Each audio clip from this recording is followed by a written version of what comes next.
मीनाक्षी दोपहर के समय हॉल में अपनी सहेली से फोन पर बातें कर रही थी। तभी उसकी सास मिताली उसे आवाज लगाते हुए कहती है, बहू, अरे ओ बहू, सुन तो जरा। सासू माँ, थोड़ा धीरे बोल लो, मैं फोन पर हूँ। फोन पर है, पर तू तो मुझे सोफे पर दिखाई दे रही है। हाँ, तेरे हाथ में फोन जरूर है। सासू माँ, फोन पर हूँ का मतलब है कि फोन पर बात कर रही हूँ, बिजी हूँ।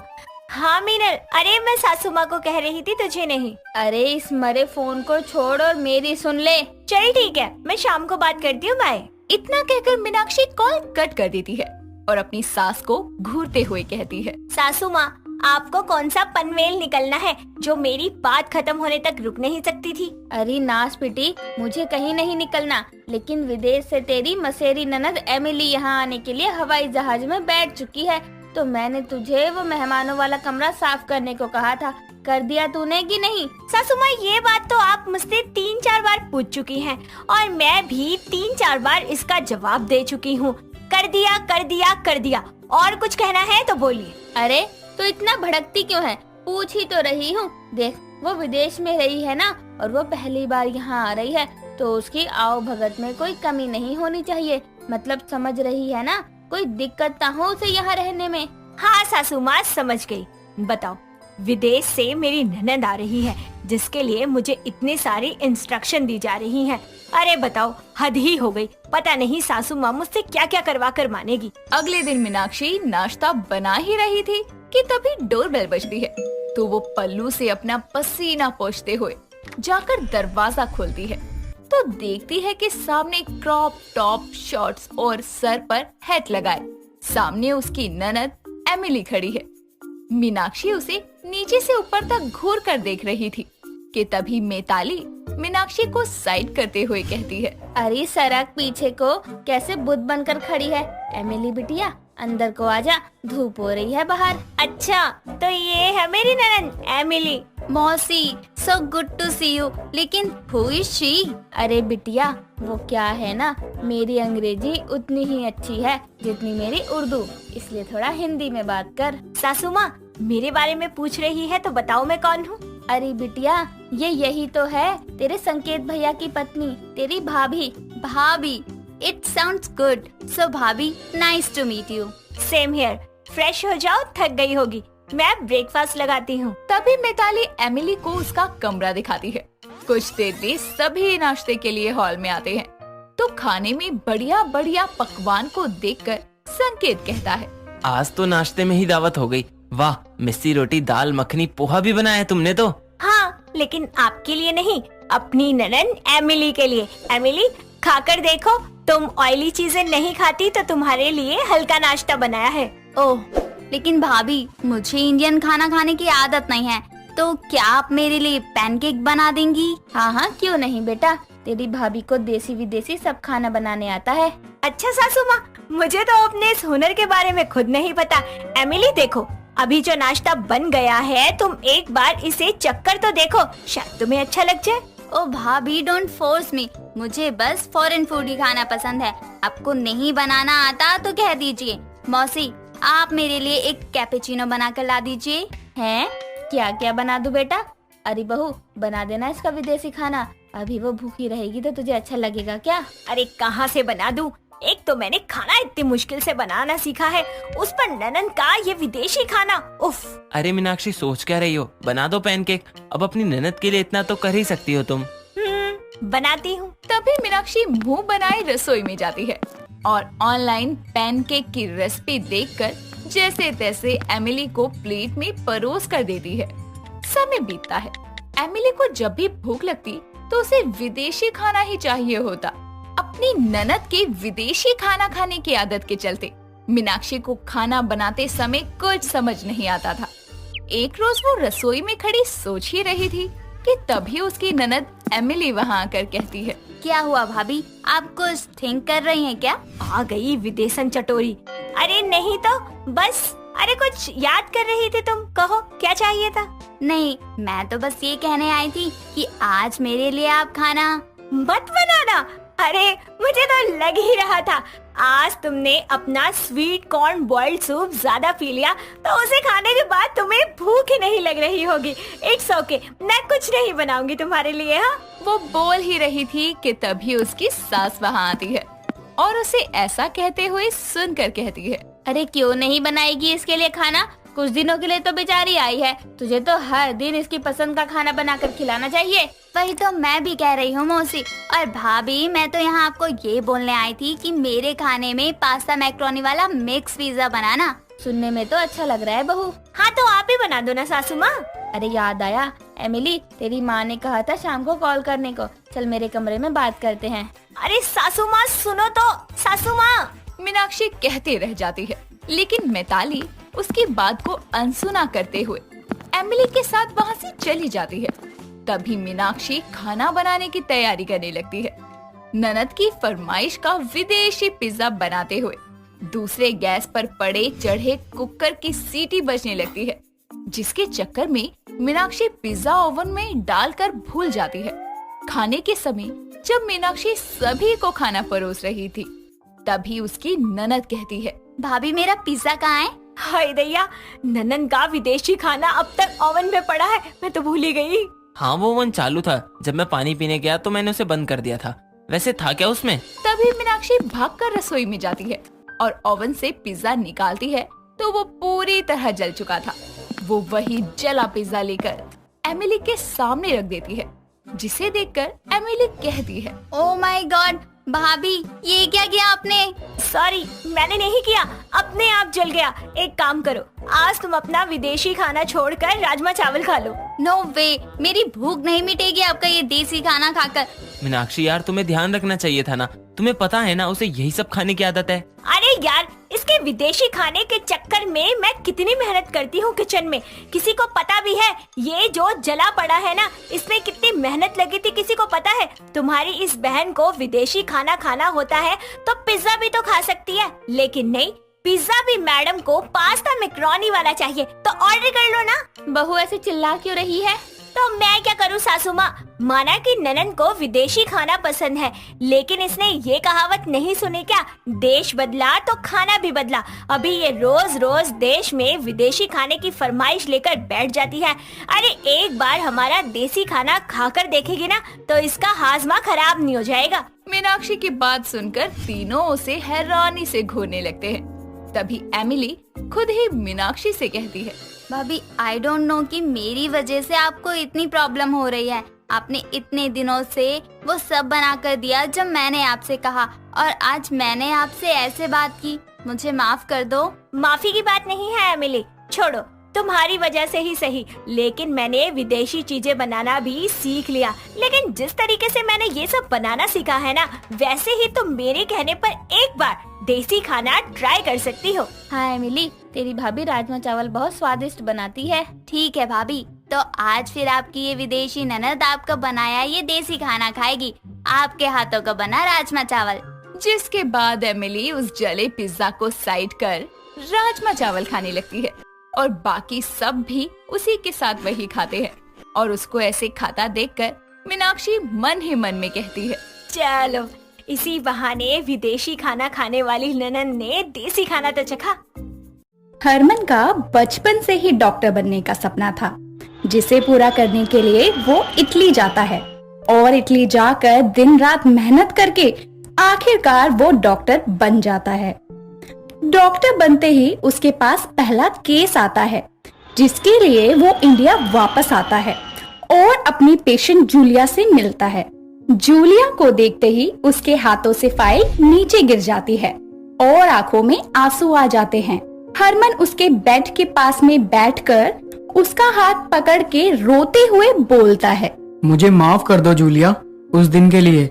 आज तुम्हें देखकर मैं बहुत खुश हूँ और तुम्हारी ये हालत देखकर बहुत दुखी भी। हरमन उसके हाथ को पकड़ के रो ही रहा होता है कि तभी वहाँ एक नर्स आती है और उसे बोलती है, सर आप इन मैडम को जानते हैं? हाँ नर्स, बहुत अच्छे हैं ये। वैसे इनकी ये हालत कैसे हुई और ये यहाँ कब से हैं? क्या तुम इनके बारे में मुझे कुछ बता सकती हो? हाँ सर, ये यहाँ पिछले 5 सालों से कोमा में हैं। आज से कुछ साल पहले पटियाला के एक मार्केट में एक कार वाला इन्हें टक्कर मारकर चला गया था और आज तक इनका कोई जान पहचान वाला भी नहीं आया जो इनकी खबर ले सके। बस ये तब से यहाँ कोमा में पड़ी है। हमें ये भी नहीं पता कि ये किस देश से आई है और किस काम के लिए आई थी यहाँ पर। और इन 5 सालों में आप एक लौते इंसान हैं जो इनको जानते हैं। बस सर आप ये बताइए कि आप इन्हें जानते कैसे हैं? उस नर्स के पूछने पर हरमन अपने बीते लम्हों में खो जाता है और नर्स को अपनी पहली मुलाकात के बारे में बताता है। जब पहली बार जूलिया टूरिस्ट बनकर पंजाब घूमने आई होती है तो उसको गाइड करने वाला कोई और नहीं बल्कि हरमन था। जूलिया से मिलकर हरमन पहली बार ही अपने सपनों में भटक गया। ऐसे ही एक दिन वो जूलिया को जलियांवाला बाग दिखाते हुए उसे बोलता है, नहीं, इस इटली वाली गोरी मैम में कौन सी बात है जो मुझे मेरे सपने पूरे करने से भटकाती है? What did you say? ओहो सोनी कुड़ी, मैंने पूछा कैसा है हमारा पंजाब, मतलब how is Punjab? Oh, it's beautiful. Harman खुद को संभाल और अपने सपने की ओर फोकस कर।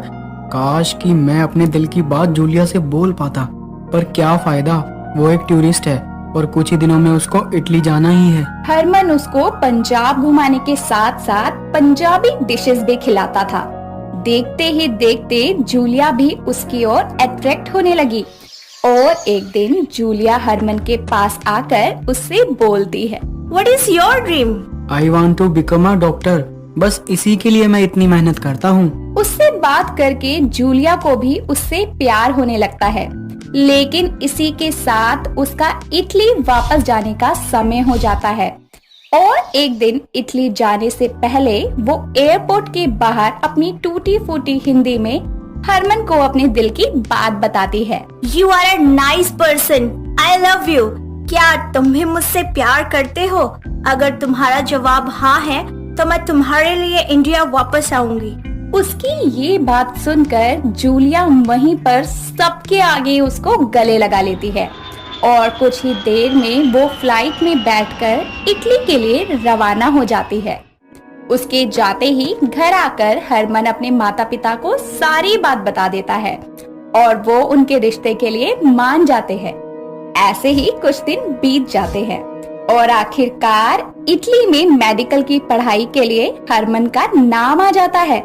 पर तभी इटली से जूलिया के माता पिता भी आने वाले होते हैं। हरमन बिना किसी को बताए अपने सपनों को पूरा करने के लिए अपने बैग को पैक करके पटियाला किसी काम से जाता है और वहीं जाकर जूलिया उसको रोकते हुए बोलती है, हरमन ये तुम क्या कर रहे हो?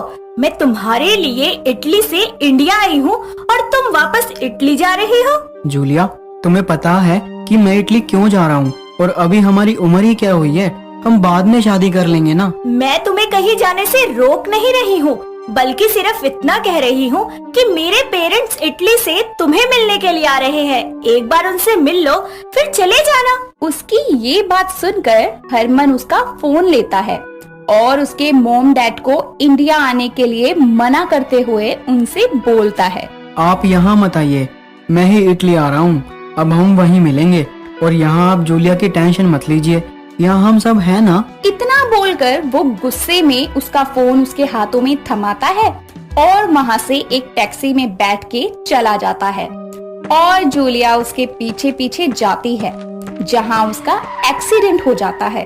पर हरमन को तो कुछ पता ही नहीं होता और वो इटली में जाकर अपने सपनों को पूरा करने लग जाता है। वहीं हरमन के माँ बाप को लगता है कि जूलिया भी इटली चले गई और जूलिया के मॉम डैड को लगता है कि जूलिया इंडिया में खुश है। बस यही कारण है, शायद उसी दिन के बाद कोई जूलिया को ढूंढने नहीं आया और इटली जाकर मैं भी सबको भूल गया। मुझे बस याद था वो अपना सपना। आज सब कुछ होने के बाद भी मेरे पास कुछ भी नहीं है, पर अब मैं आ गया हूँ। हरमन उस नर्स को अपनी सारी बात बताता है, जिसके बाद वो अच्छे से जूलिया का इलाज करता है। उसकी कड़ी मेहनत रंग ले आती है और जूलिया की हालत पहले से सुधर जाती है, जिसके कुछ दिन बाद ही उसको होश आता है। उसके होश में आते ही हरमन उससे अपनी गलती की माफी मांगते हुए बोलता है, जूलिया मुझे माफ कर दो, आज तुम्हारी जो भी हालत है वो सब मेरी वजह से हुई है। देखो तुम्हें अपनी गलती का एहसास हो गया है, मेरे लिए बस यही काफी है।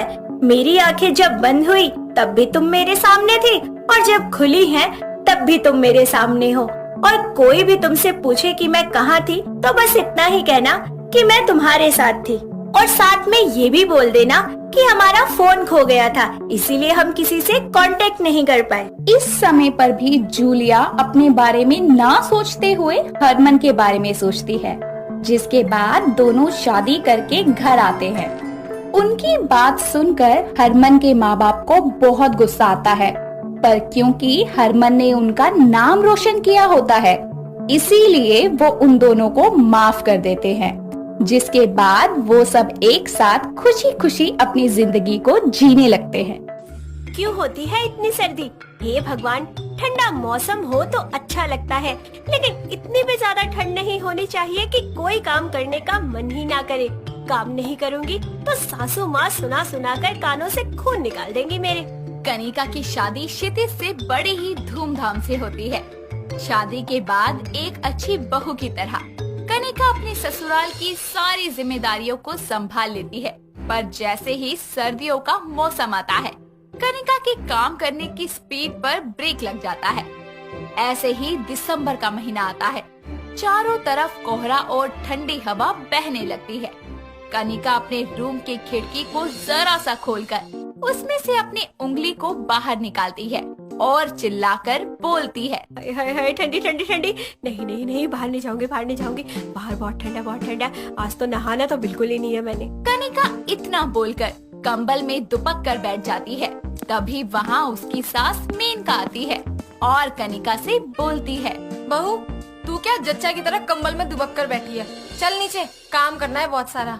माँ जी, मेरी तबीयत ठीक नहीं है, आज मुझसे कोई काम नहीं होगा। अरे मैं सब जानती हूँ तेरे बहाने, एक नंबर की आलसी है तू। अब उठ जा और काम पे लग जा, समझ गई? माँ जी प्लीज। तू उठ रही है या ठंडा पानी गिरा दूँ तेरे ऊपर और पंखा चला दूँ? नहीं माँ जी, आ रही हूँ, आप चलिए। मेनका वहाँ से जाती है और कनिका आलस भरे मन से कंबल में से बाहर निकलती है और जल्दी से शॉल, टोपी, जुराब पहनकर एकदम बर्गर की तरह पैक हो जाती है और मेनका के पास जाती है। उसे ऐसा देखकर मेनका हंसते हुए बोलती है, अरे क्या बनी हुई है ये तू? सारी दिल्ली की सर्दी तुझे ही लग रही है क्या? माँ जी, आपको काम करवाना है मुझसे या नहीं? अरे काम का तेरे इस हुलिये से क्या लेना देना है? लेना देना बाद में देखा जाएगा। मुझे ठंड लगती है और ठंड में मुझे आलस आता है, इसीलिए मैंने इतनी सारी चीजें पहनी है ताकि मुझे ठंड न लगे और मैं काम कर सकूं। अरे ठंड में तो तेरा दिमाग जम गया है, ये इतना ताम झाम पहनकर कैसे काम करेगी तू? पगला गई है क्या? माँ जी, आपको मुझसे काम करवाना है ना, तो अपनी सलाह मत दीजिए अब मुझे। मेनका वहाँ से चली जाती है और कनिका खुद को और कपड़ों को संभालती हुई घर के कामों में लग जाती है।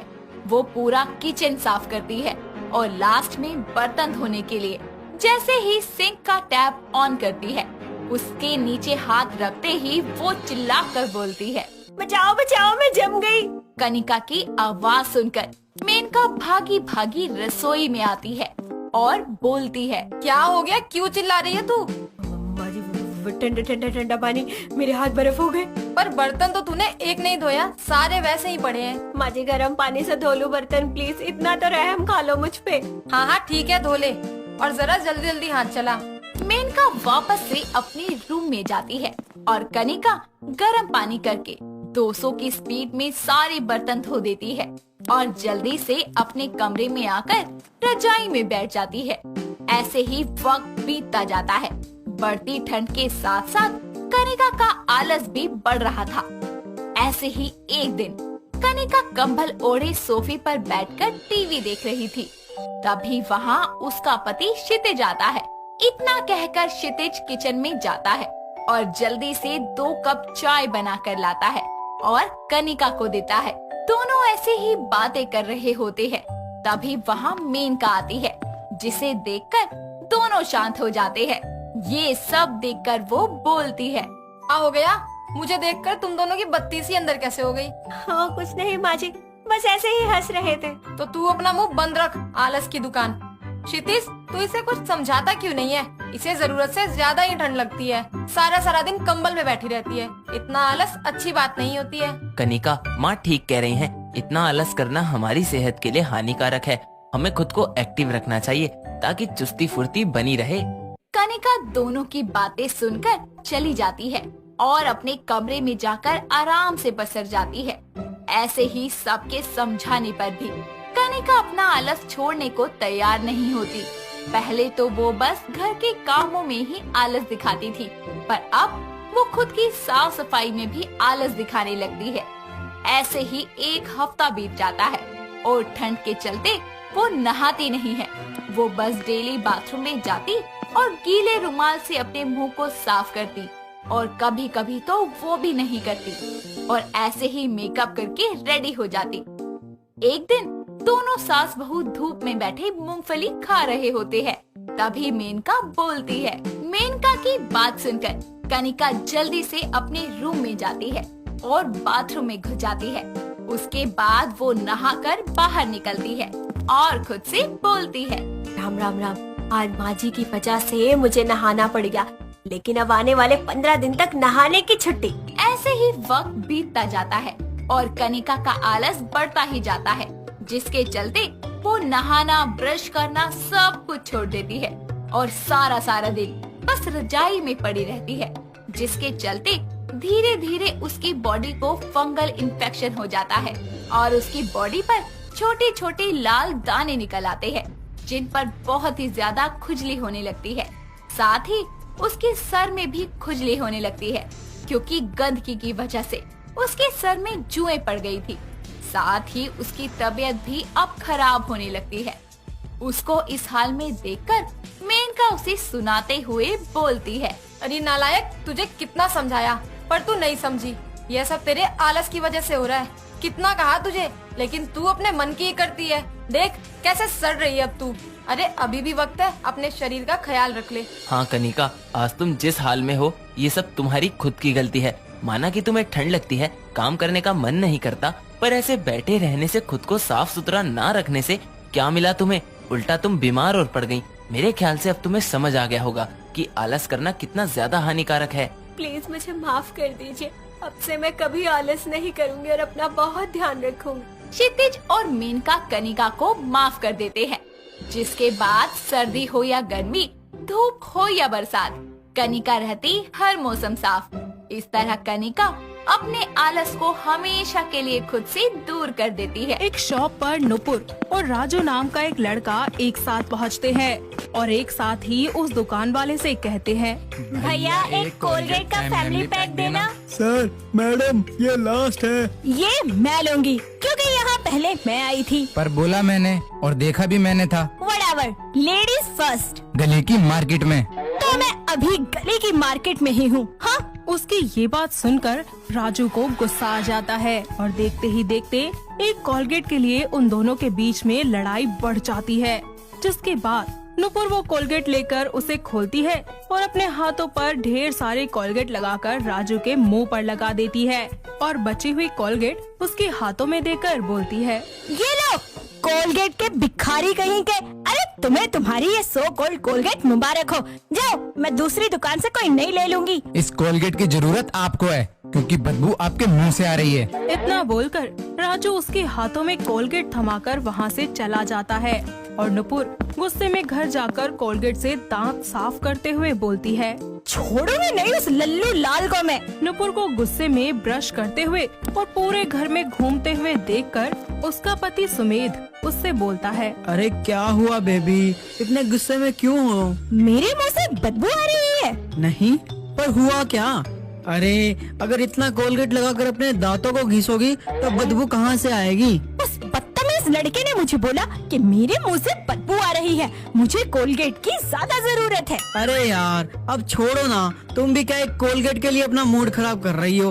और वैसे भी इसका काम तो सिर्फ हमारे दांतों को साफ रखना है। अरे कैसे बातें कर रहे हो आप? आपके लिए होगा ये कोलगेट, पर मेरे लिए तो बहुत फायदे की चीज है। आपको नहीं पता ये साधारण सा कोलगेट कितने फायदे करता है। अपने पति की बातें सुनकर नुपुर पुरानी बातों को भूल जाती है और अपने कामों में लग जाती है। ऐसे ही एक दिन नुपुर खाना बना रही होती है कि तभी उसका थोड़ा सा हाथ जल जाता है। उसका जला हुआ हाथ देखकर उसकी सास शिल्पा उससे बोलती है, तेरा हाथ कैसे जल गया बहू, और तूने बताया क्यों नहीं मुझे? हे भगवान, कितना ज्यादा जल गया तेरा हाथ। अरे माँ जी कुछ नहीं हुआ, अभी ठीक हो जाएगा, देखना। अपने आप ठीक नहीं होगा, चल तू, मैं तुझे डॉक्टर के पास लेके चलती हूँ। इतना बोलकर शिल्पा उसे डॉक्टर के पास ले जाने लगती है कि तभी नुपुर अपनी सास से कहती है, माँ जी मेरे पास एक घरेलू नुस्खा है, एक साधारण सा कोलगेट जले हुए पर लगाती हूँ, देखना। ये सब बोलने के बाद वो अपने जले पर कोलगेट लगा लेती है और जाकर अपना काम करने लगती है। तभी उसकी सास उसके पास आकर उसके हाथों को देखकर बोलती है, अरे वाह बहू, ये सही है, इससे तेरे पैसे भी बच जाएंगे और तेरा जला हुआ ठीक भी हो जाएगा। वही तो माँ जी, आपकी बहू टैलेंटेड नहीं बल्कि मल्टी टैलेंटेड है। इतना बोलकर नुपुर सोचने लगती है और खुद से ही कहती है, यार नुपुर, तेरे अंदर तो सच में बड़ा टैलेंट है और तुझे कोलगेट के यूज भी करने आते हैं कई सारे। क्यों ना तू एक चैनल बना जिस पर तू कोलगेट के हैक्स और उसके DIY दिखाना शुरू कर दे। अच्छे खासे पैसे भी आ जाएंगे और मुफ्त की जानकारी भी पहुंच जाएगी लोगों तक। अरे किस सोच में पड़ गई? अरे कुछ नहीं, बस ऐसे ही। इतना कहकर नुपुर अपना सारा काम खत्म कर लेती है और उसके बाद वो कोलगेट पर रिसर्च करना शुरू करती है। कुछ दिन यूं ही बीत जाते हैं और काफी सारी जानकारी जमा करने के बाद वो YouTube पर नुपुर डे नाम से अपना एक खुद का चैनल बना लेती है, जिसके लिए वो अपना पहला वीडियो रिकॉर्ड करते हुए बोलती है, इस सिंपल से कोलगेट से आप अपने आँखों के नीचे के डार्क सर्कल एकदम खत्म कर सकते हैं। वो कैसे? चलिए आइए देखते हैं मेरी इस वीडियो में। अपने हाथों में थोड़ा सा कोलगेट और एलोवेरा को मिलाकर वो डार्क सर्कल्स पर अप्लाई करती है। वीडियो रिकॉर्डिंग पूरी होने के बाद वो अपने चैनल पर उसे अपलोड कर देती है। उसका वीडियो लोगों को काफी पसंद आता है और उसे ढेर सारे लाइक्स और कमेंट्स भी मिलते हैं। साथ ही लोग उसे ऐसी और भी ज्यादा वीडियोस बनाने की डिमांड्स करते हैं। वक्त बीतता जाता है और अब नुपुर ऐसे ही आए दिन कोलगेट के घरेलू नुस्खे के वीडियो डालना शुरू करती है।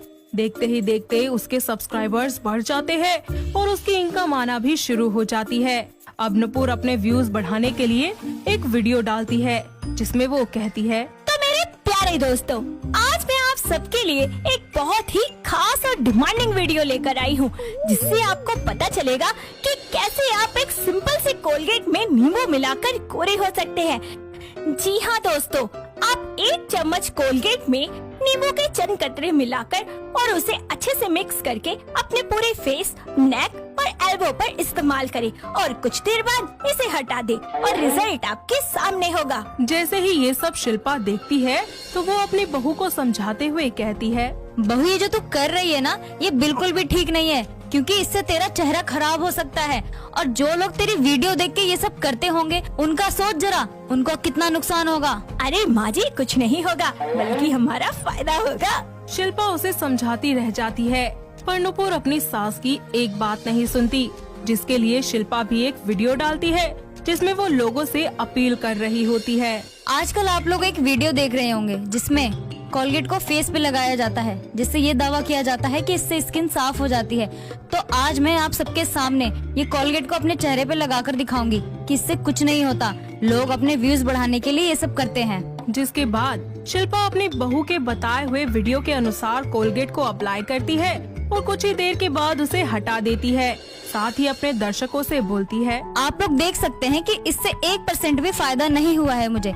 इस प्रोसेस को करते हुए मेरी स्किन जलने लग गई थी। तो आप लोगों से विनती है कि ऐसा कुछ भी ना करें ताकि आपका फेस खराब होने से बच सके। पर हाँ, कोलगेट काफी चीजों के लिए कारगर है, जैसा कि आप अपने जले पर इसे लगा सकते हैं।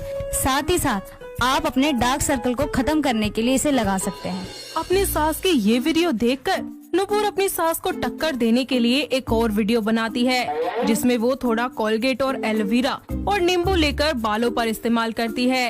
इस बार नुपुर की डाई उस पर भारी पड़ जाती है और उसके बाल झड़ना शुरू हो जाते हैं, जिस पर शिल्पा उससे कहती है, अब आया ना ऊंट पहाड़ के नीचे, बड़ी आई लोगों के हेयर को सिल्क एंड शाइन बनवाने वाली। अब खुद के बालों को पकड़ कर बैठ और रोती रह। माँ जी, मुझे समझ आ गया है कि मैं कितनी गलत इन्फॉर्मेशन दे रही थी और अब से मैं कोलगेट का इस्तेमाल सिर्फ अपने दांत चमकाने के लिए करूंगी, ना कि बेवजह के हैक करने में।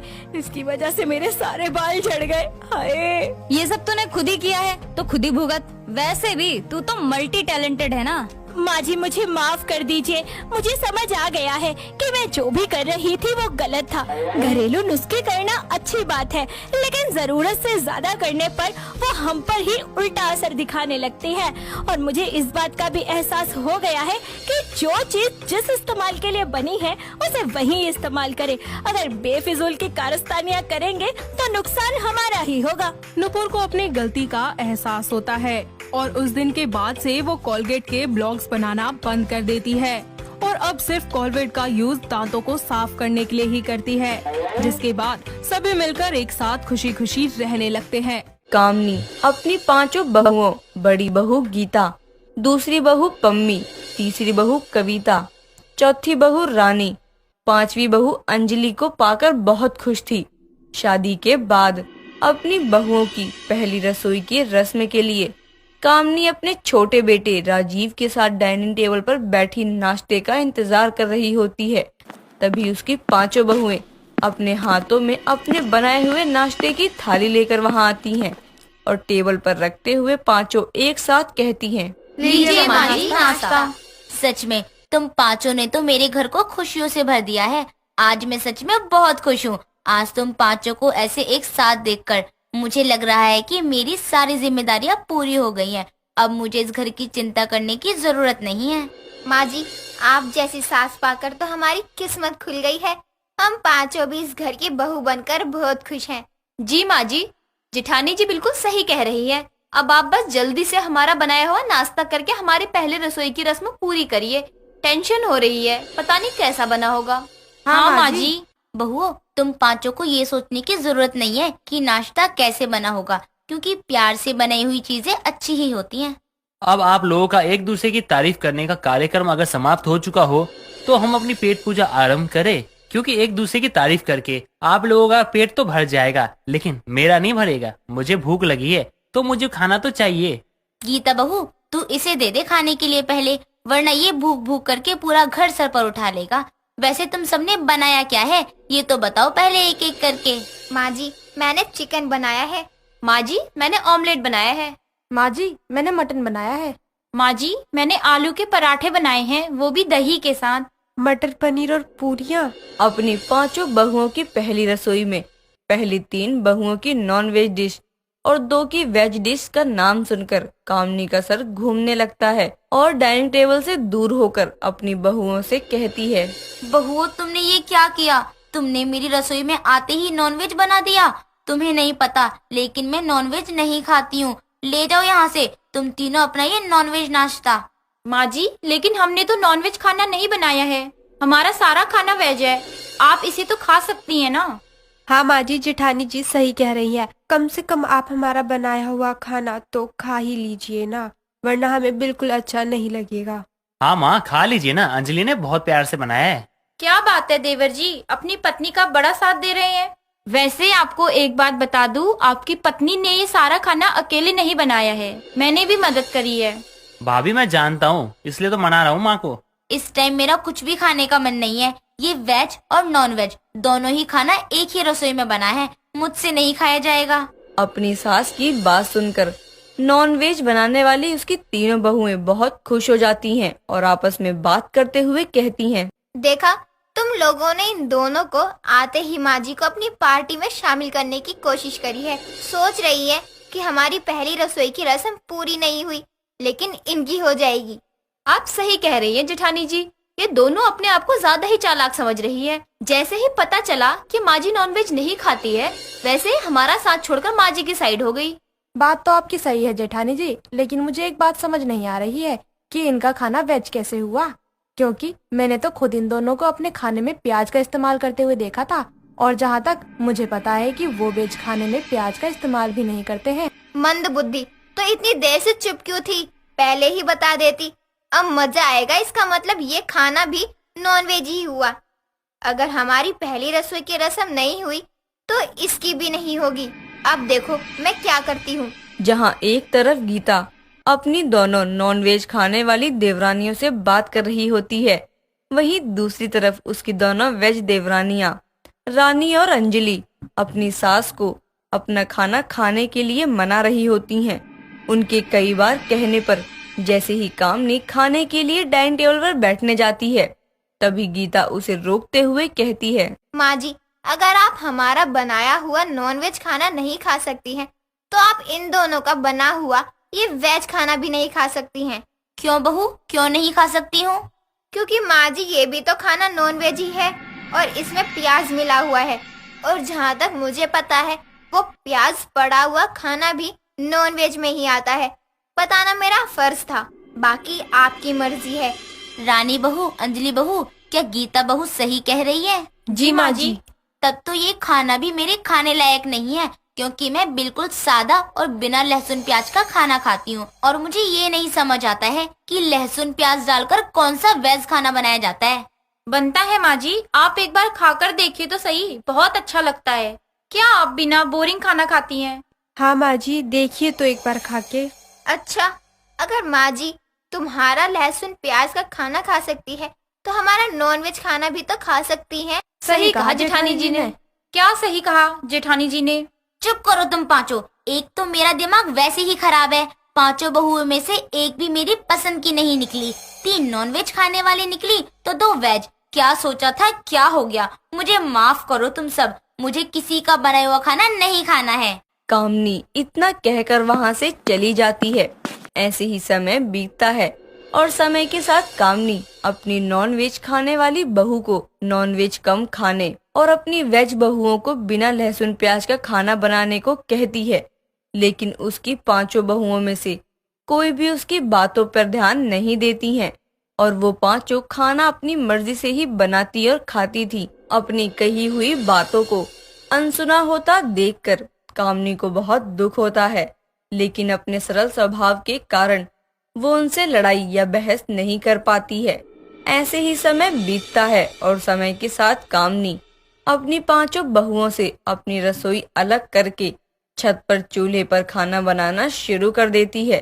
थोड़ा समय और बीतता है, तभी एक रोज वो छत पर बैठी खाना बना रही होती है और वहाँ उसका बेटा राजीव आता है और अपनी माँ को चूल्हे पर खाना बनाते हुए देखकर उसका हाथ पकड़कर उसकी 5 बहुओं के पास लेकर जाता है और कहता है, ये सब क्या है? माफ करिएगा, मैं आप लोगों से न छोटा हूँ, लेकिन अंजलि, मुझे तुमसे ये उम्मीद नहीं थी। तुम भी भाभीियों की तरह ही करोगी मेरी माँ के साथ। क्या इसी दिन के लिए मेरी माँ ने हम 5-5 बेटों की शादी करी थी और एक नहीं 5-5 बहुएं लाई थी। राजीव जी, मैंने क्या किया है? अब माँ जी हमारा बनाया हुआ खाना नहीं खाती तो मैं क्या करूँ? हम तो बनाते ही है खाना, लेकिन माँ जी ने खुद ही अपनी रसोई अलग कर ली। तुम गलत कह रही हो। माँ ने ना कभी तुम्हारा बनाया हुआ खाना खाने से मना नहीं किया है, बल्कि लहसुन प्याज वाला खाना खाने से मना किया है, और वो इस उम्र में ना खुद बनाकर खा रही है। क्या वो ठीक है? अगर वो आप लोगों को ना आपकी पसंद का खाना बनाने से मना नहीं कर रही है, तो क्या आप लोगों को उनकी पसंद का ध्यान नहीं रखना चाहिए? आप सही कह रहे हैं देवर जी। मैं इतने समय से ना चुपचाप इसलिए सब कुछ देख रहा था कि शायद हो सकता है ना एक दिन आपको अपनी गलती दिखाई दे, लेकिन आप लोगों को ना अपनी कोई गलती दिखाई नहीं दे रही है। अगर माँ ने अपने घर में आप लोगों को आपकी पसंद का खाना बनाने से मना कर दिया होता, तो आप लोग को कैसा लगता? एक नहीं 5-5 बहुए के होते हुए किसी सास को खुद का सारा काम करना पड़े, क्या ये सही है? राजीव इतना कहकर गुस्से में वहाँ से चला जाता है और उसकी बात सुनकर 5 को अपनी गलती का एहसास होता है, जिसके बाद 5 अपनी सास से अपनी गलती की माफी मांगती हैं। साथ ही अपनी पसंद का नॉन वेज और वेज खाना बनाने के साथ साथ अपनी सास की पसंद का भी ख्याल रखते हुए उनकी पसंद का खाना बनाना शुरू कर देती हैं। शादी रिचा नाम की लड़की के साथ हुई थी, जो कि बहुत संस्कारी थी। ऐसे ही एक दिन उसकी सास कावेरी अपनी बहू के पास आती है और बोलती है, अरे बहू, जरा अपनी माँ का दिया हुआ वो हार दियो जो उसने तुझे शादी में दिया था। मुझे पहनकर कीर्तन में जाना है। माँ जी, इतना महंगा हार आप कीर्तन में पहनना चाहती हैं? अरे नहीं नहीं, इस पर तो आप मोती वाला हार भी पहन सकती हैं, वो भी अच्छा लगेगा। अरे मम्मी वाला हार तो बहुत भारी है और महंगा भी है। अच्छा, तो अब मेरे ये दिन आ गए हैं कि मुझे तुझसे पूछकर पहनना पड़ेगा कि मैं क्या पहनूं क्या नहीं। यूँ बोल दे तुझसे अपनी माँ का हार दिया नहीं जा रहा। अरे मैं कौन सा कब्जा करके बैठ रही हूँ तेरी माँ के हार पर। हाँ। नहीं माँ जी, मेरा वो मतलब नहीं था। मैं आपके लिए ला रही हूँ वो हार। मैंने तो बस इसीलिए बोला था क्योंकि वो भी आप पर अच्छा ही लगेगा। ज्यादा अपनी जुबान मत चला मेरे आगे ये कैंची की तरह। चुपचाप जा और वो हार निकाल कर लेकर आ। जी माँ जी, अभी। ऋचा अपनी सास की बात सुनकर उसे हार लाकर दे देती है और कावेरी उसे पहनकर बोलती है, अरे वाह, ये हार तो बहुत खूबसूरत लग रहा है मुझ पर। चल ठीक है बहू, मेरे लिए खाना मत बनाइयो, मैं वहीं जाकर कुछ खा लूंगी, तू अपना देख लियो। जी माँ जी, मैं देख लूंगी। कावेरी अपनी बहू का हार पहनकर चली जाती है। तभी ऋचा बोलती है, अब माँ जी तो गई, मैं अकेले में क्या खाना बनाऊं? छोड़ो, नहीं बनाती हूँ। रात की रोटी रखी है, वही खा लूंगी, पेट भर जाएगा। ऋचा ऐसा बोलकर रात की बासी रोटी खा लेती है। कुछ घंटों बाद उसकी सास वापस आती है और कहती है, अरे राम रे, मर गई। ये विमला कमला भी ना इतना नचाती है कि पूछो मत। अरे बहू ऋचा, अरे कहाँ मर गई? आवाज भी दे दे, सास आ गई है। पानी पिला दे या चिल्लाकर दोबारा बोलूं? बस माँ जी आ गई, 2 मिनट, एक काम कर रही थी। अरे राम, पता नहीं कब आएगी, जब पानी मांगते मांगते मैं बेहोश हो जाऊंगी। अरे ओ करम जली, आजा। ये लीजिए माँ जी पानी। सॉरी, वो पल्लू अटक गया था कील में। अच्छा, तेरे ये ना आने के बहाने। वाह, पल्लू अटक गया था इसलिए तुझे देर हो गई। अरे यूँ बोल देती कि माँ जी मैं गिर गई थी सीढ़ियों से, पैर फिसल गया इसलिए लेट हो गई। या यूँ बोल देती कि माँ जी घर में पानी खत्म हो गया था, कुएं से लेने गई थी। सॉरी माँ जी, अगली बार टाइम से आऊंगी। अब पकड़िए ग्लास कि मैं रखने जाऊँ इसे रसोई में। नहीं माँ जी, मैं रखने जाती हूँ। ऋचा रखने जा ही रही थी कि तभी उसकी नजर सास के खाली गले पर जाती है और वो बोलती है, माँ जी आपका गला खाली क्यों है? आप तो मम्मी वाला हार पहन के गई थी ना, कहाँ गया? अरे वो हार, अरे वो तो नाचते नाचते टूट गया तो मैं वहीं छोड़ आई। अरे तू क्या करती वैसे भी उस टूटे हुए हार का? माँ जी वो हार मेरी माँ ने मुझे दिया था, आप ऐसे कैसे कहीं छोड़ कर आ सकती है? माँ ने मुझे इतने प्यार से दिया था वो हार। अरे तो इतना मर क्यों रही है? तुझे कोई शहंशाह आकर तो देने ही गया था, तेरी माँ ने दिया था, दोबारा दे देगी। और कौन सा सोने का था? चांदी के हार पर सोने का पानी चढ़ा था। चांदी इतनी भी महंगी नहीं है जो तेरी माँ दोबारा बनवा कर नहीं दे सकती। बंद कर ले अब अपने ये मगरमच्छ के आंसू, चल जा यहाँ से और जाकर काम कर घर के। जी माँ जी, माँ जी को पता नहीं क्या दुश्मनी है मुझसे। मैं उनका इतना आदर सत्कार करती हूँ, फिर भी वो मुझसे खड़ूसों की तरह ही बात करती है, हमेशा मुझ पर गुस्सा करती है। लेकिन मुझे उनकी बातों का बुरा भी नहीं लगता। बुरा तो तब लगा जब वो मेरी माँ का हार ऐसे कहीं पर छोड़ आए। वो मेरे लिए कितना अनमोल था। मम्मी पापा ने कैसे दिन रात एक करके मेरी शादी के लिए सामान इकट्ठा किया था। मेरे लिए तो वो चांदी का हार भी सोने का ही था। पता नहीं माँ जी ने क्यों खो दिया, मुझे वो लाना ही होगा वहाँ से। ऋचा वहाँ जाती है जहाँ उसकी सास कावेरी गई थी।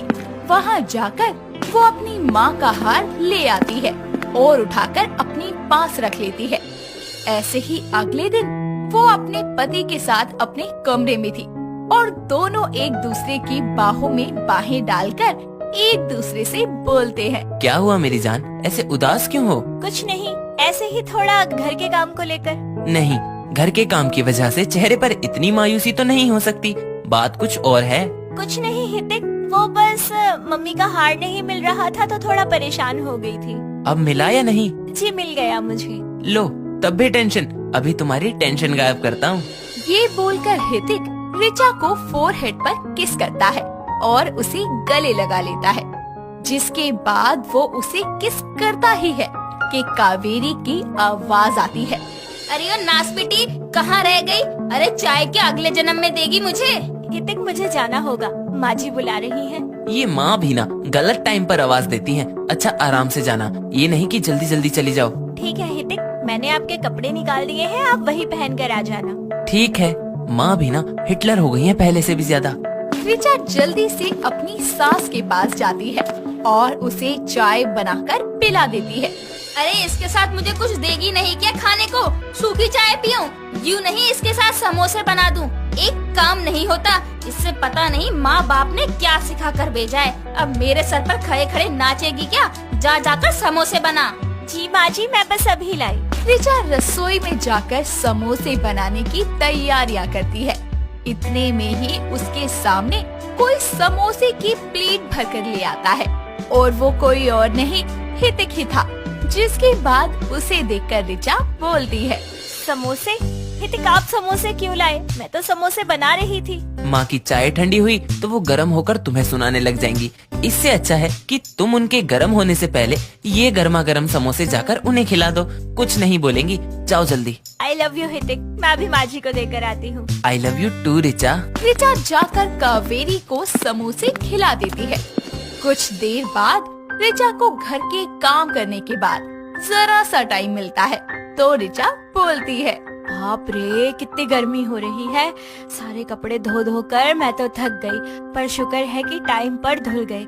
अब लेट जाती हूँ एसी चलाकर 10-15 मिनट। रिचा एसी ऑन करके कुछ देर लेट जाती है, लेकिन तभी कावेरी वहाँ आकर बोलती है, ओ करमजली, ये एसी का बिल तू भरेगी या पड़ोसी आकर भरेंगे जो चलाकर लेटी पड़ी है? चल बंद कर इसे। माँ जी, मैंने अभी आकर चलाया है, 2 मिनट भी नहीं हुए। बहुत गर्मी लग रही थी इसलिए चला दिया। अच्छा, अपने ये बहाने अपने पास रख और बंद कर इस एसी को। कोई जरूरत नहीं है चलाने की। चुपचाप से पंखा चला ले, समझी? जी माँ जी। कुछ देर बाद कावेरी खाने में नुक्स निकालने लगती है और रिचा को फिर से सुनाती है। कावेरी का खड़ूसपन बढ़ता ही जाता है। वो अपनी बहू की तकलीफों को जरा नहीं समझती थी। ऐसे ही एक दिन जब कावेरी नहीं थी तो रिचा का भाई मकर संक्रांत पर पैसे और मिठाइयाँ लेकर आता है और उसे देकर चला जाता है।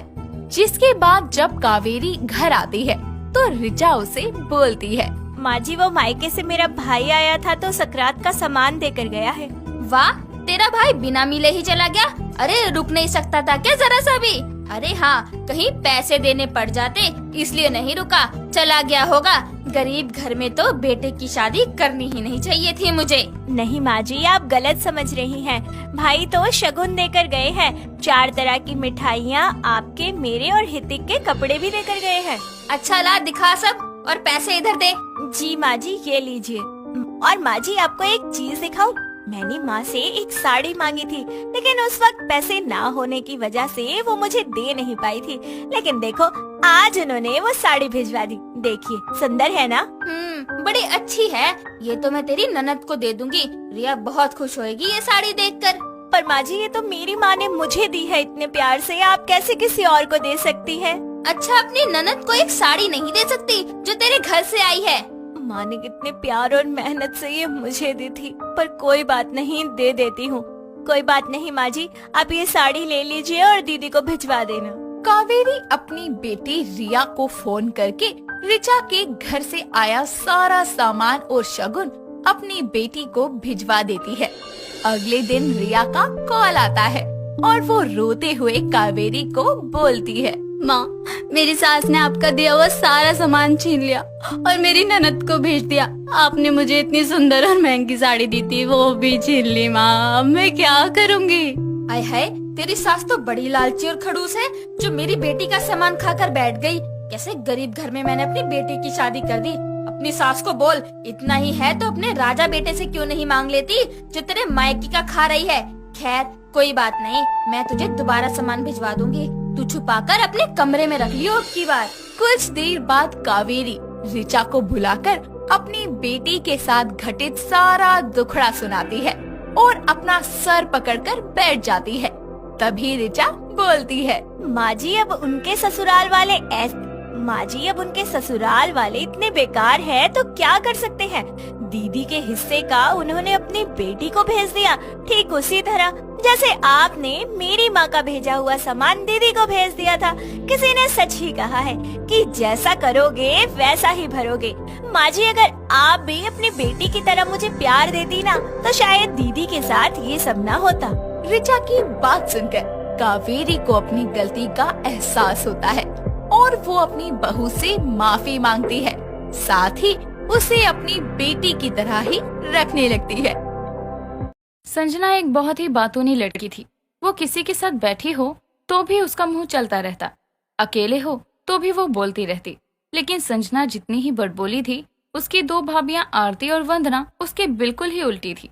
एक भाभी आरती जो कि बहुत बोलती थी और दूसरी बिल्कुल नहीं बोलती थी, लेकिन संजना को तो बस बात बोलने से मतलब था। ऐसे ही एक दिन दोनों भाभी आरती और वंदना और ननद संजना एक साथ बैठी हुई थी। तभी संजना कहती है, भाभी आपको पता है, आज जब मैं कॉलेज से आ रही थी ना, तो रास्ते में एक कुत्ता दिखा।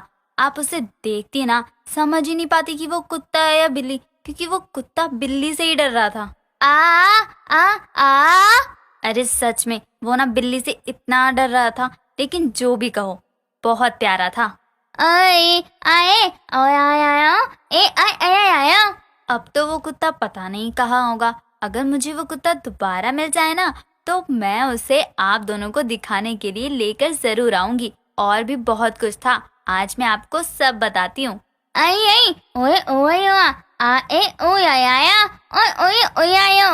आज मैं खाना भी नहीं लेकर गई थी, पता है, हम बाहर खाना खाने गए थे। वहाँ तो इतना अच्छा खाना बना था।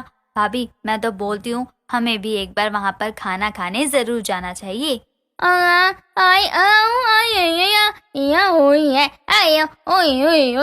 भाभी आज तो घर में खाना बन रहा है, चलो कोई बात नहीं, लेकिन इस संडे को हम पूरा परिवार एक साथ जाएंगे, बहुत मजा आएगा। भाभी बोलो ना कुछ आप भी।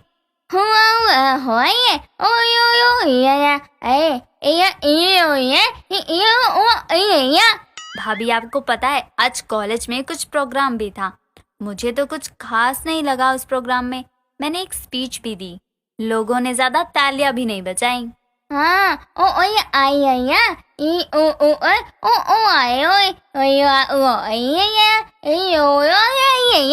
भाभी आप यहीं बैठो, मैं 1 मिनट में अंदर से जाकर चाय पकौड़े लेकर आती हूँ, फिर आपको और भी बातें बतानी है, आज कॉलेज में क्या क्या हुआ और क्या नहीं।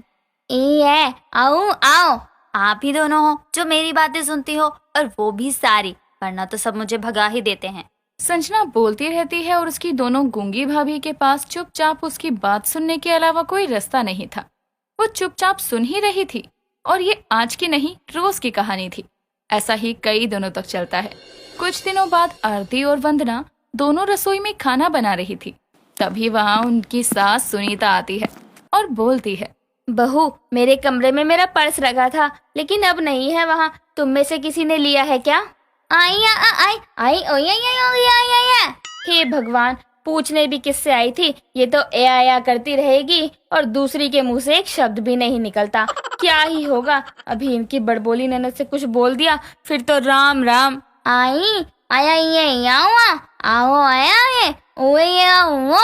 रहने दे बहू, कुछ समझ नहीं आ रहा मुझे, पता नहीं क्या ही बोले जा रही है। एक यहाँ ये दोनों हैं जो बिल्कुल गूंगी हैं, और ऊपर से इनकी ननद जिसके मुंह पर टेप भी लगा दो तो भी चुप ना हो वो।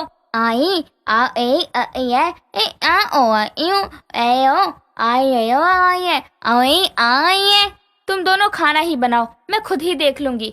सुनीता इतना बोलकर वहाँ से चली जाती है और अपनी बेटी के पास जाकर बोलती है, संजना तूने। माँ अच्छा हुआ आप आ गई, अब तक मैं अकेले ही बातें कर रही थी। आओ आपको बताती हूँ आज क्या हुआ। आज का दिन तो सबसे ज्यादा ही अच्छा था, मैंने बहुत मजे किए आज। अरे मेरी बात तो सुन ले। माँ पहले आप मेरी बात सुनो। मेरी दोस्त ने ना आज बहुत ही अच्छे कपड़े पहने थे, और आपको पता है वो कपड़े उसके थे भी नहीं, मांगे हुए कपड़े थे वो। जब मुझे पता था इसका मुंह बंद नहीं होने वाला, फिर क्या ही सोचकर मैं यहाँ आ गई। अब मैं इसकी चप्पड़ चप्पड़ सुनने लग गई ना, तो पर्स तो क्या, मैं अपना कमरा भी भूल जाऊंगी। माँ कुछ तो बोलो ना। अरे छोड़ो, मेरी सुनो पहले आप। संजना मुझे याद आया, मैं तेरे लिए नए कपड़े लाई थी, रुक लेकर आती हूँ, यही रुक, आती हूँ मैं। सुनीता वहाँ से बहाना बनाकर चली जाती है और वापस नहीं आती। इसी तरह सुनीता संजना से बचकर अपनी बहू के पास बात करने जाती है, तो वहाँ पर सुनीता ही बोलती रहती है। ऐसा ही कई दिनों तक चलता है, और इसी बात को लेकर घर में थोड़ी बहुत ही सही लेकिन रौनक बनी रहती थी। कुछ दिनों बाद सुनीता अपनी दोनों बहू और बेटी को बुलाती है और कहती है, तुम तीनों ध्यान से सुन लो, आज शाम को वो पड़ोस वाली काकी है ना, उनका लड़का अनिल यहीं हमारे घर रुकने आ रहा है। माँ ये तो और अच्छा है ना, यहाँ मैं अकेले बात करती रहती थी, अब मैं उससे भी बात कर लिया करूँगी। आई ओए आए आई आई। अरे तुम दोनों चुप हो जाओ, मुझे अपनी पूरी बात तो बोलने दो, फिर करती रहना अपनी बकवास। माँ मैं कहाँ ज्यादा बोलती हूँ। पड़ोस वाली काकी अपने रिश्तेदार के घर गई है, तो वो अकेला घर में है, इसलिए यहीं खाना खाएगा और शायद रुक भी यहीं सकता है। बस मुझे इतना ही बोलना था, अब करो जो करना है। सुनीता इतना बोलकर वहाँ से चली जाती है और उसी शाम को काकी का लड़का अनिल उनके घर आता है। अनिल के आते ही आरती अपनी गूंगी आवाज में कहती है, आइए आइए। अरे क्या बोल रही हो आप, थोड़ा ढंग से बोलो ना। मैं हुई हूँ, मैं ऐ हुई हूँ, आइए आइए हुआ। मुझे कुछ समझ नहीं आ रहा है, मैं कांता जी का लड़का हूँ, आपको बताया होगा ना आंटी ने। आरती अनिल को अपनी बात समझा ही रही थी कि इतने में वहाँ पर संजना और वंदना आती हैं। अनिल को देखकर संजना कहती है, अरे तुम तो वही हो ना, वो पड़ोस वाली काकी के लड़के। आओ चलो बैठो, मैं तुम्हें बताती हूँ कि तुम्हारे घर के सामने वाले घर में जो लड़की रहती है ना, वो क्या करती है। ओ हेलो, मैं तो उसे जानता भी नहीं हूँ, तो क्या करूँगा जानकर। जानते नहीं हो तो जान जाओगे, मैं बता रही हूँ ना, तुम रुको बस सुनते जाओ। ये क्या हो रहा है, एक जो है पता नहीं क्या ही बकवास कर रही थी, समझ ही नहीं आ रहा था, और दूसरी जिसकी बात समझ आ रही है वो कुछ भी बोले जा रही है, और तीसरी तो चुपचाप ही खड़ी है। लो अब फिर ये पता नहीं क्या बोलने लगी। अरे क्या तुम्हारे घर में ऐसा ही है, एक बार बोली तो दो गूंगी। आया आया। बस करो यार, कुछ बोल रही हो तो ऐसा बोलो ना कि सामने वाला समझ सके, वरना गूंगी हो तो चुप रहो। पता नहीं कैसे आंटी तुम तीनों को संभालती होंगी, आंटी तो पक्का पागल हो चुकी होंगी। आइए गुआ जाओ। अनिल अब सुनीता के बारे में भी बेइज्जती करने लगता है, लेकिन अनिल की बातों का जैसे भी सही आरती जवाब दे रही थी और वंदना भी इशारे में बोल रही थी, लेकिन अनिल के आगे संजना की बोलती बंद हो जाती है और ये सब सुनीता देख लेती है। और जब इन सब से परेशान होकर अनिल वहाँ से चला जाता है तो सुनीता आती है और बोलती है, मुझे अपनी गूंगी बहुओं पर बहुत ही नाज है। यहाँ मेरी बड़बोली बेटी जिसे बोलना चाहिए था वो तो चुप रही, लेकिन मेरी दोनों गूंगी बहुओं ने जवाब पूरा करारा दिया है उसे। माँ वो बेटा अब तो मेरी बात सुन, तू बहुत बोलती है, कोई बुरी बात नहीं है बोलना, लेकिन गूंगे लोगों के आगे बोलने का क्या फायदा, जहाँ बोलना चाहिए वहाँ तो तूने कुछ नहीं बोला। आई ओ तेरी दोनों गूंगी भाभी भले ही बोल नहीं सकती, लेकिन अपनी बात रखने की कोशिश तो करती हैं, और तू तो बोल सकती है, फिर भी आज तूने कुछ नहीं बोला। सुनीता की बात संजना को समझ आती है और वो अब फालतू की बात बोलने की बजाय सही बातों पर बोलने पर ध्यान देती है, साथ ही अपनी दोनों गूंगी भाभीओं की आवाज बनती है। रिया कड़ाके की ठंड में घर में हीटर जलाए घर के काम आराम से गर्माहट में कर रही थी। लगभग पूरे दिन के गुजर जाने के बाद वो शाम को खाना बनाने रसोई में जाती है, लेकिन तभी बाहर से उसका पति अमन ठंड में ठिठुरते हुए घर आता है और आकर रिया को आवाज लगाकर बोलता है, बाहर कितनी सर्दी है और अंदर कितनी गर्मी है, हे भगवान बचा ले इस ठंड से। रिया मैं आ गया, जरा पानी लाकर देना। अमन की आवाज आते ही रिया फ्रिज का ठंडा पानी ग्लास में डालकर अमन के लिए लेकर आती है और पानी का एक घूंट पीते ही अमन बोलता है, पागल हो क्या, बाहर कितनी सर्दी है पता भी है तुम्हें? तुम्हें अपने पति से प्यार व्यार है भी कि नहीं है, जो इतनी ठंड में मुझे इतना ठंडा पानी पिला रही हो? यार गर्म तो कर ही सकती हो, कम से कम नॉर्मल पानी ही दे दो। अरे तो बाहर सर्दी है लेकिन अंदर तो गर्मी है। पहली बात तो ये, कोट वगैरह उतार दो, अब तुम घर में हो, यहाँ तुम्हें हीटर की गर्माहट से बाहर की सर्दी का अंदाजा भी नहीं लगेगा। नहीं मैं कोट नहीं उतारूंगा, मुझे ठंड लग जाएगी। अरे बाबा नहीं लगेगी ना, मानो मेरी बात, उतारो कोट। रिया की बात मानते हुए अमन अपना मोटा सा कोट उतारता है और उसको उतारने के बाद उसको ठंड बिल्कुल भी महसूस नहीं होती। ये देखकर वो बोलता है, अरे वाह क्या बात है, बाहर इतनी सर्दी और अंदर इतनी गर्मी। घर के अंदर का तापमान देखकर ना कोई ये नहीं कह सकता कि बाहर ठंड का मौसम चल रहा है। चलो अच्छा है, चलो एक काम करो, ये सब साइड करो और मुझे एक कप गर्मा गर्म चाय पिला दो बनाकर। ठीक है जी बैठिए, मैं अभी लाती हूँ। रिया कुछ देर में चाय लाकर अमन को दे देती है, जिसके बाद दोनों थोड़ी ही देर में खाना भी खा लेते हैं और आराम से अपने कमरे में जाकर सो जाते हैं। अगली सुबह जब अमन तैयार होकर घर से निकलता है तो उसको घर से बाहर निकलते ही सर्दी की ठंडी हवा अंदर तक हिला देती है। ये देखकर वो बोलता है, अरे बाप रे, इतनी ठंड! मेरा तो पूरा शरीर इतने मोटे कपड़ों के बीच में भी कांप गया। हे भगवान, अंदर का तापमान देखकर ना तो ऑफिस जाने का मन ही नहीं कर रहा है, लेकिन जाना तो पड़ेगा ही। पर आज इतनी ठंड क्यों है? कल तक तो नहीं थी। अमन किसी तरह ठिठुरता हुआ ऑफिस पहुंचता है, जहां उसका एक दोस्त माधव बहुत मोटे से कोट को पहने, कानों को टोपी से ढके, चलती फिरती हुई रजाई बनकर आया हुआ होता है। ये देखकर अमन उससे बोलता है, हाँ भाई, सारी दुनिया की ठंड तुझे ही लग गई क्या? और नहीं तो क्या। अरे देख नहीं रहा बाहर कितनी सर्दी हो रही है। भाई मेरी बीवी तो मुझे अच्छे से ढक कर बाहर निकलने देती है और शाम को घर पहुंचने पर तसले में आग जला कर रखती है। उससे थोड़ी गर्माहट मिल जाती है, जिसके बाद तो रजाई में आराम से बैठकर आराम आता है। अच्छा, सही है। रिया ने ना तो घर में हीटर लगा रखा है। घर जाकर ना तो पता ही नहीं चलता कि बाहर इतनी सर्दी है, क्योंकि ना घर पूरा गर्म होता है। भाई हीटर की हीट बहुत खराब है, लगाने को तो मैं भी लगवा लूं, लेकिन मेरी बीवी मना करती है। कहती है थोड़ी सी सर्दी के लिए हीटर की हीट सहने की आदत डाल लेंगे तो किसी भी ठंडी जगह पर जाने पर ज्यादा ठंड लगेगी और इससे तबीयत खराब होगी। माधव की बात सुनकर अमन को भी ये एहसास होता है कि वो सही कह रहा है, क्योंकि कल घर में गर्माहट झेलने के बाद आज सुबह उसको ठंड बहुत ही ज्यादा महसूस हो रही थी। खैर, वो इस वक्त ये ना सोचकर अपने काम पर लगता है, तो वहीं रिया घर पर पूरा दिन हीटर चलाकर बैठती है, जिसके चलते एक दिन जब घर में सब्जी खत्म होने पर उसको मार्केट जाना पड़ता है, तो बाहर की ठंड को वो बर्दाश्त नहीं कर पाती और आधे रास्ते से घर वापस आकर बोलती है, हे भगवान, बाहर तो बहुत सर्दी है। ना बाबा ना, मैं नहीं जाऊंगी बाहर। जो मंगवाना है ऑनलाइन ही मंगवा लूंगी। 4 पैसे महंगा आ जाएगा, लेकिन कहीं बाहर तो नहीं जाना पड़ेगा ना। रिया अब घर से बाहर जाना ही छोड़ देती है और अगर उसको कोई भी सामान लाना होता तो वो ऑनलाइन ऑर्डर कर लेती थी। रिया के घर हीटर है, इसका पता मोहल्ले में सबको था, जिसके चलते रिया की पड़ोसन कमला उसके घर हीटर की हीट सेकने के बहाने आती है और बोलती है, अरे रिया बेटी, जरा तेरे घर में चीनी है तो दियो जरा एक कटोरी। जी आंटी। आंटी जरा अंदर आकर दरवाजा बंद कर दीजिए, हीटर ऑन है, सारी हीट बाहर चली जाएगी और बाहर की सर्दी अंदर आ जाएगी। अच्छा अच्छा, मैं अंदर ही आकर बैठ जाती हूँ। कमला अंदर हॉल में आकर बैठ जाती है और रिया रसोई में चीनी लेने जाती है।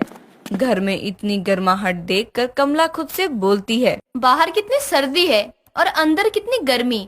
वाह, ये रिया का घर तो इतना गर्म है कि बाहर की सर्दी का तो पता ही न चलने दे।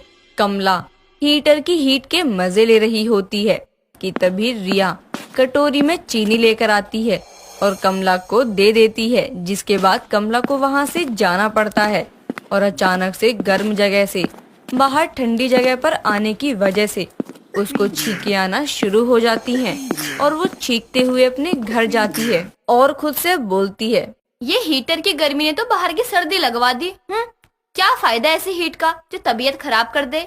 ऐसे ही समय गुजरता है। बाहर की सर्दी से बचने के लिए रिया घर के अंदर गर्मी रखती है, लेकिन उसको तो ज्यादा बाहर आना जाना नहीं पड़ता था, पर अमन उस पर इसका बहुत बुरा प्रभाव पड़ रहा था, जिसके कारण सर्द गर्म की वजह से उसकी तबीयत खराब हो जाती है और एक शाम ऑफिस से आते ही उसको तेज बुखार में तपता देखकर रिया बोलती है, ये क्या हुआ आपको?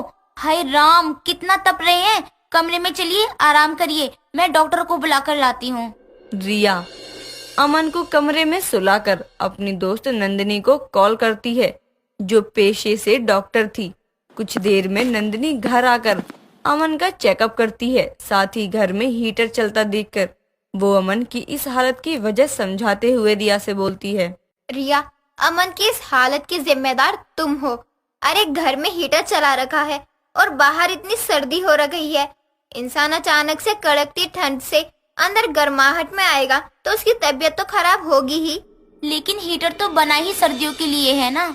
हाँ, लेकिन हीटर को पूरा दिन इस्तेमाल करने की जगह बस 1 या आधे घंटे के लिए चलाओ और गर्माहट होने पर बंद कर दो। इससे हीटर से नुकसान नहीं होगा और वैसे सर्दियों को झेलना चाहिए। ज्यादा ठंड लगे तो गर्म कपड़े पहनो, आग जलाकर हाथ सेको। ये हीटर की हीट का सहारा लेकर बीमार मत पड़ो। अपनी दोस्त की सलाह मानते हुए रिया अपने घर में चल रहा हीटर बंद कर देती है। कुछ देर में घर का तापमान ठीक हो जाता है और अब समय के साथ अमन का बुखार भी उतर जाता है, जिस पर वो तबीयत ठीक होने के बाद एक सुबह ऑफिस के लिए तैयार होकर रिया के पास आकर बोलता है, अच्छा किया अब तुम हीटर नहीं चलाती। माना बाहर सर्दी है इसलिए ना घर में गर्मियाँ होनी चाहिए, लेकिन ऐसी गर्मी का क्या फायदा जो हमारी तबीयत खराब कर दे। हाँ अमन, मैंने भी सर्दी के कारण बाहर आना जाना बंद कर दिया था, लेकिन ये मेरे शरीर के लिए ठीक नहीं है। अब से मुझे कुछ लाना हुआ तो मैं उसके लिए 4 कपड़े ज्यादा पहनकर बाहर से ही लाऊंगी। रिया को समझ आ जाता है कि हीटर के फायदे से ज्यादा नुकसान है, इसीलिए वो हीटर चलाना कम कर देती है। ऐसे ही एक शाम जब अमन घर आता है तो रिया घर नहीं होती। इस मौके का फायदा उठाकर अमन घर को अच्छे से सजा देता है और जब कुछ देर में रिया घर आती है तो घर की साज सजावट देखकर बोलती है, वाओ, ये सब क्या है अमन? बाहर इतनी सर्दी है और घर में हीटर भी यूज नहीं हो रहा, तो माहौल को गर्म करने के लिए मैंने ना थोड़ी बहुत डेकोरेशन कर दी ताकि सर्दी के रोमांटिक मौसम में तुम्हें ठंड ना लगे।